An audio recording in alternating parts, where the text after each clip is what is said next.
बिस्मिल्लाहिर्रहमानिर्रहीम अस्सलाम वालेकुम hello everyone I hope you all are doing well. आज का जो हमारा टॉपिक है that's from world Englishes, categorising world Englishes. World Englishes पे मैंने काफ़ी वीडियोस अपलोड की हैं। अगर आप बीएस इंग्लिश के स्टूडेंट हैं तो ओबियसली आप वर्ल्ड इंग्लिशेस सब्जेक्ट ज़रूर पढ़ रहे होंगे। मेरे चैनल पे एक पूरी प्लेलिस्ट बनी है वर्ल्ड इंग्लिशेस के नाम से, उनमें से बहुत से टॉपिक्स मैंने अपलोड किए हैं, तो उसको ज़रूर देख लीजिएगा। बढ़ते अपने टॉपिक की तरफ, categorising world इंग्लिशेस।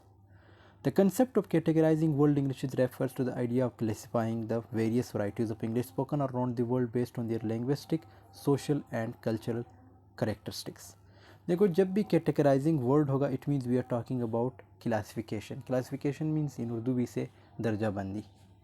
So the categorizing of world English या categorizing world English जब इसकी बात आएगी तो इसमें हम varieties की बात करेंगे। इंग्लिश की जो डिफरेंट varieties होती हैं उनकी बात करेंगे। दो वर्ड्स होते हैं जैसे वेरी, VERY वेरी, और VARY वेरी। वेरी का मतलब आपको पता है उर्दू में बहुत को कहते हैं, और इसी तरह वेरी वर्ड का मतलब है बदलना। मुख्तलिफ, बदलना या मुख्तलिफ।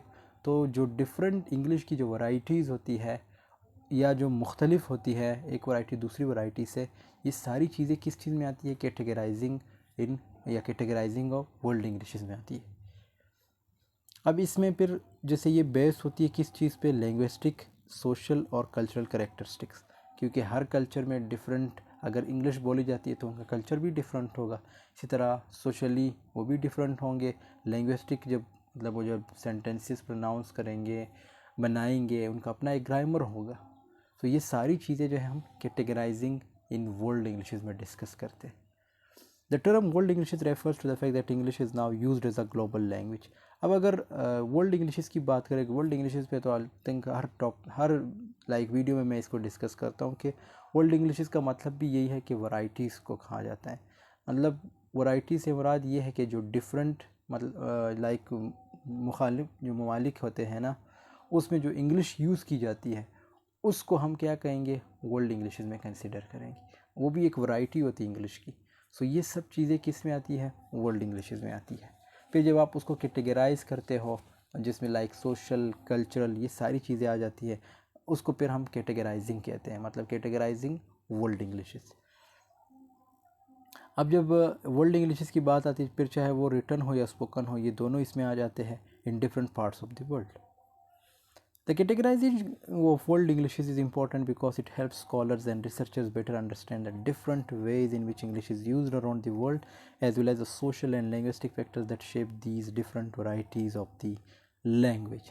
अब जब varieties की बात होगी तो obviously जब एक scholar या एक researcher जब रिसर्च करेगा तो उसके लिए easy होगा, क्योंकि उसे पता है कि पाकिस्तान में ये वैरायटी यूज़ होती है, इंडिया में ये वैरायटी यूज़ होती है, मालदीव में ये वैरायटी यूज़ होती है, सिंगापुर की ये वैरायटी है, इसी तरह जमैकियन और जो डिफरेंट है अफ्रीकन, तो ये सब में ये वैरायटी यूज़ होती है। तो जब एक रिसर्चर रिसर्च करेगा उसके लिए इजी होगा, उसको पता होगा कि पाकिस्तान की ये वैरायटी है, मतलब जो इंग्लिश लैंग्वेज उसके लिए यूज़ करने का ये अंदाज़ है, उनकी ये प्रोनाउंसिएशन होती है, उनकी ये ग्रामर होती है जब वो इंग्लिश में सेंटेंसेस को कंस्ट्रक्ट करते हैं।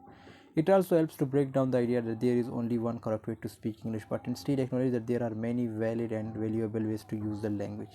अच्छा, ये इसमें ये चीज़ भी है ना कि आपको ये भी बताया जाता है कि एक ही करेक्ट वे है जो इंग्लिश यूज़ की जाती है, मतलब एक ही वे में इंग्लिश को यूज़ किया जाता है करेक्ट वे में।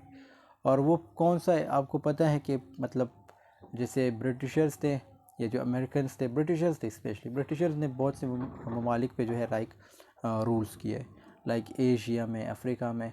तो उनकी जो डोमिनेंसी थी उनका बहुत बड़ा इफ़ेक्ट हमारे कल्चर पे भी पड़ा है, हमारी लोकल लैंग्वेजेस पे भी पड़ा है। आज भी अगर आप नोट करें तो हम उनके कल्चर को एडॉप्ट करते आ रहे हैं, और साथ में अपने लोकल लैंग्वेजेस को बहुत ज़्यादा इफ़ेक्ट किया है उनकी लैंग्वेजेस ने। तो ये भी कहते हैं कि इसमें भी एक करेक्ट वे होता है, और वो करेक्ट वे आप किसको कंसिडर करेंगे? उनकी इंग्लिश को। आप यही कहेंगे कि भाई उनकी ऑफिशियल नेशनल लैंग्वेज है तो ऑब्वियसली वही करेक्ट होगी।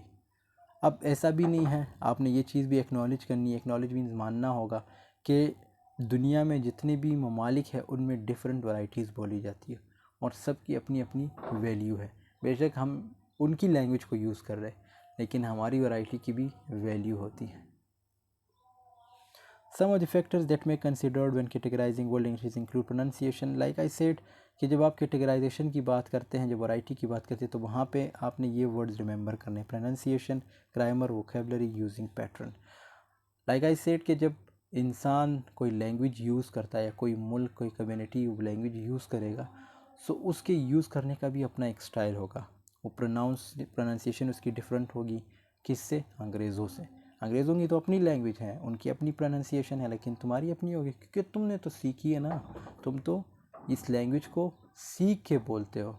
लेकिन उनकी नेचुरली वो लैंग्वेज होती है। जैसे उर्दू है, हम नेचुरली सीख रहे होते हैं, हमें सिखाई नहीं जाती, हम नेचुरली सीख रहे होते हैं इन्वायरमेंट से। इसी तरह इंग्लिश है, आपने उसके लिए स्पेशल कोई कोर्स या कोई एकेडमी ज्वाइन करनी होती है, यूनिवर्सिटी जाना होता है, कॉलेज जाना होता है, स्कूल जाना होता है, फिर जाके आपकी एक मतलब एक इंग्लिश कंस्ट्रक्ट होती है। सो सेम फिर आपकी प्रोनाउंसिएशन भी डिफरेंट होगी, ग्रामर भी डिफरेंट होगा, वोकेबलरी, इसी तरह यूजिंग जो पैटर्न है वो भी डिफरेंट होगा। Social factors such as education, geography, and ethnicity may also play a role shaping the characteristics of different varieties of English language. So वही like education, geography, ethnicity, ये सारे जो है important role play करते हैं किसी भी variety की English को construct करने में। Ultimately, the goal of categorizing world English is to gain a better understanding of the rich linguistic and cultural diversity of the English-speaking world and to promote greater appreciation and respect for the diversity. तो कहते हैं कि इसका ये मतलब नहीं कि आपने अगर वर्ल्ड इंग्लिश में अगर आप इंग्लिश लैंग्वेज की बात करें तो आपने जिस वर्ल्ड इंग्लिश लैंग्वेज को ही फोकस करना है। इससे मुराद ये कि आपने ओबियसली फ़ोकस तो करना है, लेकिन ये इसका ये मतलब नहीं कि आपने उनकी लैंग्वेज, अब अंग्रेज़ जो बोलेंगे तो ये मतलब नहीं कि आपने उनकी ज़्यादा लैंग्वेज को या उनकी लैंग्वेज को ज़्यादा प्रेफर करना है। नो, आपकी अपनी वैरायटी होगी, आपकी वैरायटी की भी अपनी एक वैल्यू होती है। जिस तरह उनकी अपनी लैंग्वेज की वैल्यू है, बेशक हम उनकी लैंग्वेज को यूज़ कर रहे हैं, लेकिन आप उनकी वैरायटी, आप उनके लैंग्वेज से थोड़ा डिफरेंट वे में उसको जो है यूज़ कर रहे होते हैं। The concept of categorizing world English is based on the recognition that the English language has developed into different varieties around the world. ये अगेन दूसरी डिफिनेशन है, आप कह सकते हैं। अब इन्होंने यहाँ पे चीज़ें भी मेंशन की है कि वो क्यों होती है, जो वैरायटी डेवलप होती है वो हिस्टोरिकल मींस लाइक डोमिनेंसी की वजह से होती है, सोशल, कल्चरल, पॉलिटिकल इन्फ्लुएंसेस की वजह से होती है। पॉलिटिकल इन्फ्लुएंस में भी यही डोमिनेंसी आती है, जैसे कोलोनाइजेशन वगैरह ये चीज़ें आ जाती है। The categorization of world Englishes is a way to group these varieties based on their linguistic features and their geographical, historical, ये भी दूसरी definition है, ये भी इसी से related है कि इसमें फिर अगेन वही चीज़ें रिपीट हुई है कि geographical, historical, cultural context, और ये एक scholar, educator, ये सब के लिए इनके लिए easy होता है किसी भी चीज़ पे फिर रिसर्च करना।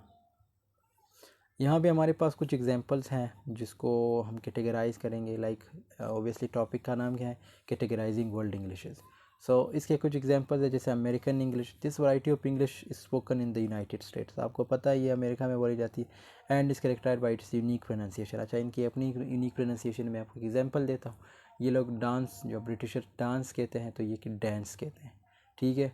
इसी तरह अगर यहाँ पे वोकेबलरी है, वोकेबलरी क्या है, मतलब स्पेलिंग है, जैसे COLOR, कोई जो वो है लाइक जो ब्रिटिशर्स है वो COLOUR यूज़ करेंगे, लेकिन ये जो है COLOR इस तरह जो है इसको लाइक इस वर्ड को लिखेंगे। और ग्रामर इनका अंदाज़ डिफरेंट होता है, ये कोई टेंस जो है लाइक उसकी जो हेल्पिंग वर्ब है उसको यूज़ ही नहीं करते, लेकिन जो ब्रिटिशर्स है वो ज़्यादातर यूज़ करते हैं। It is open consider the standard for English language teaching around the world. अब कहा जाता है कि इसको ज़्यादातर यूज़ किया जाता है इंग्लिश टीचिंग में, लेकिन पाकिस्तान में जहाँ तक देखा जाए तो ब्रिटिश इंग्लिश को ज़्यादा यूज़ किया जाता है। इंडिया में भी इसी तरह होगा। उसकी मेन वजह यही है क्योंकि उन्होंने डोमिनेट किया था एशिया पे। British English, the variety of English spoken in the United States and is now for its technical pronunciation। जिस तरह I said कि जैसे अमेरिकन इंग्लिश की अपनी प्रोनाउंसिएशन है, वोकेबलरी है, ग्रामर है, इसी तरह इनकी भी अपनी प्रोनाउंसिएशन है, वोकेबलरी है, ग्रामर। प्रोनाउंसिएशन जैसे वही एग्जांपल की बात करेंगे, dance, dance, dance American English, dance British English. इसी तरह वोकेबलरी COLOR, कलर, ये American English, COLOUR British English. It has had a significant influence on the development of English around the world. यहाँ पे इन्होंने वो सेंटेंस लिख ही दिया है कि इसका बहुत बड़ा इफ़ेक्ट पड़ा है इंग्लिश को एज अ ग्लोबल लैंग्वेज बनाने में या इंग्लिश को फैलाने में। क्यों? क्योंकि इन्होंने डोमिनेट किया था, अंग्रेज़ों ने, ब्रिटिश गवर्नमेंट या ब्रिटिश लोगों ने। Indian English, this variety of English spoken in India. अब ये वैरायटी जो है इंडिया में बोली जाती है, is influenced by the countries multi language and multi. अब इंडिया में ओबियसली एक लैंग्वेज तो नहीं है, इंडिया में बहुत से लैंग्वेजेस है जिसमें जो लाइक हिंदी के साथ साथ दूसरी मराठी लैंग्वेज, ये डिफरेंट चीज़ है, डिफरेंट लैंग्वेजेस यूज़ की जाती है, पंजाबी लैंग्वेज और भी बहुत से ऐसे लैंग्वेजेस हैं जो वहाँ पे यूज़ होती होंगी। सो इसमें क्या है कि फिर उनका भी it is has unique features such as the use of Indian words and expressions. जब आप इंडियन इंग्लिश की बात करेंगे तो इंडियन इंग्लिश में क्या होगा, इंडियन लोग क्या करेंगे, इंडियन लोग अपने लैंग्वेज को भी उसमें यूज़ करेंगे, अपनी लोकल लैंग्वेज को यूज़ करेंगे, अपनी हिंदी लैंग्वेज को यूज़ करेंगे। And the pronunciation of English सुना, अब इंडिया, पाकिस्तान, बांग्लादेश, मालदीव, कोई भी एशियन ममालिक हो, श्रीलंका, इनकी अपनी एक प्रोनाउंसिएशन होती है, इनसे आप इख्तिलाफ़ नहीं कर सकते, लेकिन ना इन पे आप हंस सकते हैं, क्योंकि एशिया में जितने भी ममालिक हैं वो सारे जो हैं उनकी अपनी एक प्रोनाउंसिएशन होगी, वोकेबलरी होगी, साथ में उनका अपना एक अंदाज़ होगा उस लैंग्वेज को यूज़ करने का। Nigerian English, this variety of English spoken in Nigeria, ये नाइजेरिया में बोली जाती है and is influenced by the country's history of colonisation. जिस तरह इंडिया, पाकिस्तान, इस तरह इन ममालिक पे हुकूमत हुई थी, मतलब अंग्रेज़ों ने हुकूमत की थी, इसी तरह नाइजेरिया जो अफ्रीकन मुल्क है उस पर भी हुकूमत हुई है, उस पर भी डोमिनेंसी किसने शो की थी, ब्रिटिशर्स ने। और हिस्ट्री अगर आप पढ़ ले तो इन्होंने बहुत जुल्म किया है, अगर देखा जाए ना तो ब्रिटिशर्स ने बहुत जुल्म किया है। हमारे माइंड में तो यही होता है कि यार अमेरिका बहुत ज़ालिम है, अमेरिका इतना ज़ालिम नहीं है जितना ब्रिटिशर्स थे और ब्रिटिशर्स हैं अभी भी। It has unique features such as the use of Nigerian pigeon English and the influence of Nigerian languages. अब जैसे इंडिया की बात हमने की, जिस तरह उनकी लैंग्वेज का जो है इफ़ेक्ट पड़ता है, जो उनकी लोकल लैंग्वेज है, लोकल लैंग्वेजेस हैं, लोकल लैंग्वेज नहीं कहेंगे, लोकल लैंग्वेजेस कहेंगे, क्योंकि इंडिया में ऑब्वियसली एक लैंग्वेज थोड़ी बोली जाती है, 300 से 400 तो लैंग्वेज बोली जाती होगी। इस तरह जैसे पाकिस्तान में 200 से 150 तक आई थिंक लैंग्वेजेस बोली जाती है, तो हर ममालिक में डिफरेंट लैंग्वेजेस बोली जाती है। अब ये अलग बात है कि मतलब आपको पता नहीं होगा, आपको सिंपल 5-6 का पता होगा, लेकिन बहुत ज़्यादा लैंग्वेजेस बोली जाती है।